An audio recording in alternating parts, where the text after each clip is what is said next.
Good morning and thank you. It is a pleasure to be here and bask in the reflected glory here of John's Stockholm Prize and to join this very important discussion on translation.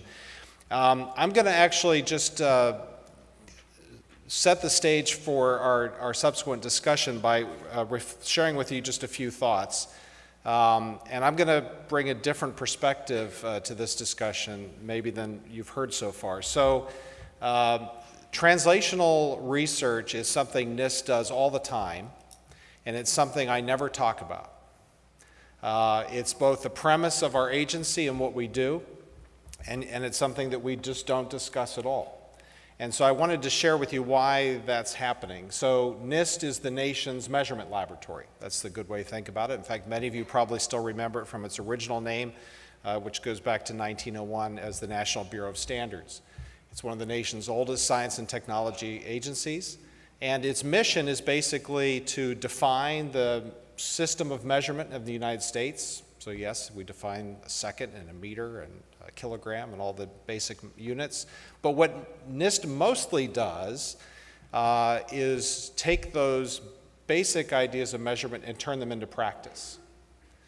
And whether that's weights and measure programs that are operated by the states so that when you pump a gallon of gasoline, you know it's a gallon of gasoline, or whether it's working with regulators so that if you go to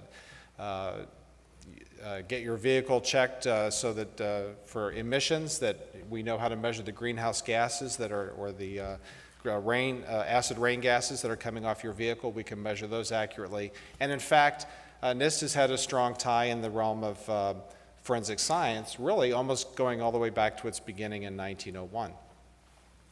And that shouldn't be a surprise. We're not a criminal science agency, but of course the practice of law enforcement is deeply tied to the ability to measure. And so this tie goes all the way back to our history. In fact, the most famous case at NIST probably is actually NIST work, or the National Bureau of Standards work, on the Charles Lindbergh baby kidnapping and murder, where an NBS scientist by the name of Wilmer Suter was involved in the handwriting analysis and subsequently in the wood analysis that identified and eventually led to the arrest of Bruno Hauptmann. And in fact, Suter went on subsequently to help the FBI stand up their crime laboratory in the 1930s. More recently, NIST has been involved in a whole variety of areas, from digital data, digital forensics, nuclear forensics, DNA analysis, law enforcement technologies to protect people, a whole host of areas. And it's very natural for NIST to do this because it's embedded in our mission. And so in the context of translation, the way I tend to think of this is research, the notion of translation makes sense if you're looking at the worldview from the perspective of being a researcher. You have these ideas and the focus is how do I translate this into practice. I tend to look at it differently. The mission of my agency is putting these measurement technologies into practice, and the programs have to be designed to do that. Research is a fundamental enabler of that mission. And so our programs have to be designed to basically put these methods into practice. And one of the things we will need is a research. So we often view things as almost the opposite. We're getting a strong practitioner pull rather than a science push. And a good example of that is our work in DNA. John Butler is in the audience. I don't know where John is sitting. You'll see him, he says the butler did it on his shirt.